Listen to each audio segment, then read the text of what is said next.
నిన్న అనగా జూన్ 27న ప్రపంచవ్యాప్తంగా భారీ హైప్తో రిలీజ్ అయిన మూవీ ప్రభాస్ కల్కి. నాగశ్విన్ డైరెక్షన్లో ఒక కొత్త ప్రపంచం అంటూ తెరకెక్కిన ఈ సినిమా ఆడియన్స్కి నచ్చిందా లేదా అంటే 100%లో 50% ఆడియన్స్కి నచ్చింది అంటున్నారు, 50% ఆడియన్స్కి నచ్చలేదంటున్నారు. మరి ఆ ప్లస్ పాయింట్స్ ఏంటో మైనస్ పాయింట్స్ ఏంటో ఇప్పుడు మనం ఈ వీడియోలో తెలుసుకుందాం. అలాగే ఈ సినిమా మీకు ఎలా అనిపించిందో కామెంట్ సెక్షన్లో కామెంట్ చేయండి.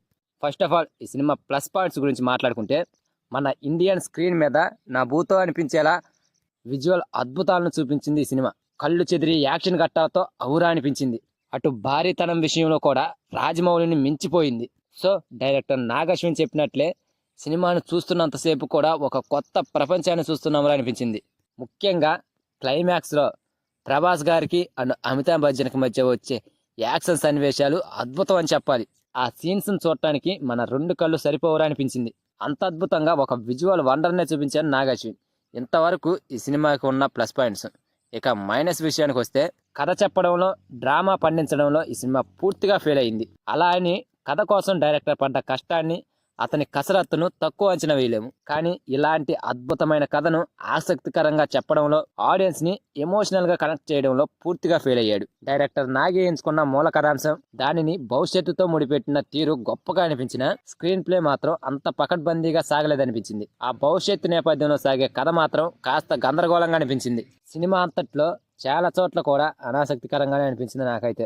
అయితే మళ్ళీ కల్కి అవతరించాలి అంటే అందుకు దారి తీసే సిచ్యువేషన్స్ తీవ్రంగా అనిపించాలి.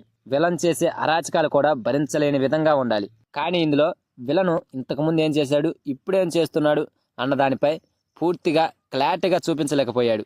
ఈ విషయంలో కాస్త మైనస్ అయింది సినిమా. సో విజువల్గా ఈ సినిమా వేటికవే ప్రత్యేకంగా అనిపించినా ఎమోషనల్గా మాత్రం వేటితోనూ అంతగా కనెక్ట్ కాలేము.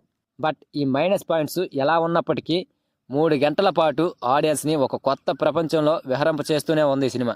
నోరెళ్ళబెట్టేలా సినిమాని చూడటంలో మాత్రం కల్కి విజయవంతమైంది. సో ఫైనల్గా చెప్పేది ఏంటంటే, మాస్ ఆడియన్స్కి యాక్షన్ సన్నివేశాలు ఇష్టపడే వాళ్ళకి ఈ సినిమా బాగా నచ్చింది.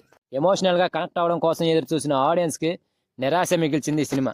సో ముందు చెప్పినట్లు ఈ సినిమా 50% ఆడియన్స్కి నచ్చింది, 50% ఆడియన్స్కి నచ్చలేదు. కానీ హిట్టా ఫ్లాపా అని అడిగితే మాత్రం అబౌవ్ యావరేజ్ అనే చెప్పాలి ఈ సినిమా. సో ఫ్రెండ్స్, ఈ సినిమా మీరు చూసింటే ఈ సినిమా మీకు ఎలా అనిపించిందో కామెంట్ సెక్షన్లో కామెంట్ చేయండి ఫ్రెండ్స్.